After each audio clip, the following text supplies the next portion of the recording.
Hi everyone, welcome back to my channel. আজ আমি তোমাদের সাথে শেয়ার করব পালং শাকের রেসিপি। এই রেসিপি তৈরি করার জন্য প্রথমে আমি এখানে নিয়েছি আলু, গাজর, বেগুন, বিন, কাঁচা লঙ্কা, শিম ও মটরশুঁটির দানা। আর নিয়েছি পালং শাক। আর এই রেসিপিটা তৈরি হবে কিন্তু সম্পূর্ণ নিরামিষভাবে। তারপর একটি কড়াই দিয়ে দেবো পরিমাণ মতো সর্ষের তেল। তেলটা গরম হয়ে আসলে দেবো এখানে আমি শুকনো লঙ্কা। এখানে আমি 4টে শুকনো লঙ্কার মাঝ বরাবর ফাটিয়ে নিয়েছি। তারপর দিয়েছি 5 ফোড়ন ও তেজপাতা। তারপর কিছুক্ষণ ফ্রাই করে নেব। কিছুক্ষণ ফ্রাই করার পর এরপর আমি এর মধ্যে দিয়ে দেবো সবজিগুলো। তারপর বেশ ভালো করে নেড়ে চেড়ে নেব।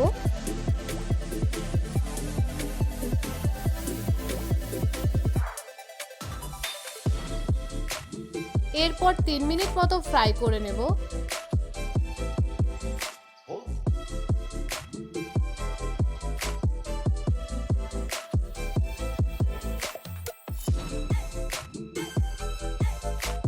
এরপর এর মধ্যে দেব স্বাদ অনুযায়ী লবণ।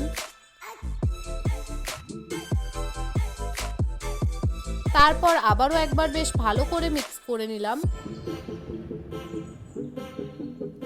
এরপর এর মধ্যে দিয়েছি আদা বাটা।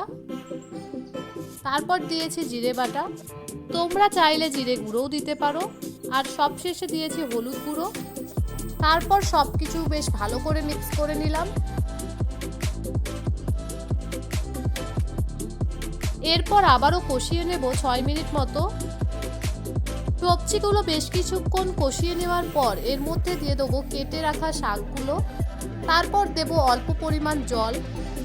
তোমরা চাইলে একদম কচি সমেত শাকও ব্যবহার করতে পারো। আমি এখানে একটু ডাঁটা সমেত শাক ব্যবহার করেছি। তারপর 7 থেকে 8 মিনিট মতো সিদ্ধ করে নেব। এরপর 7-8 মিনিট পর ঢাকনা খুলে বেশ ভালো করে নেড়ে চেড়ে নেব। সব কিছু মিক্স করে নেব।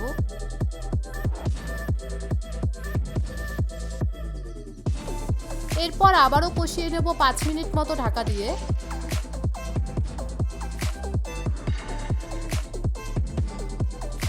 আর ঢাকনা খুলে একবার নাড়বে, না হলে তলায় পুড়ে যেতে পারে। এরপর ঢাকনা খুলে আবারও একবার মিক্স করে নিলাম। একবার চেক করে নেবে সব কিছু সিদ্ধ হয়েছে নাকি। এই পালং শাকের রেসিপিটা আমার তৈরি হয়ে গেছে। আমি একটি পাত্রে ঢেলে নিয়েছি। তোমাদের যদি আমার এই ভিডিও ভালো লাগে তাহলে লাইক, কমেন্ট, শেয়ার, সাবস্ক্রাইব করবেন।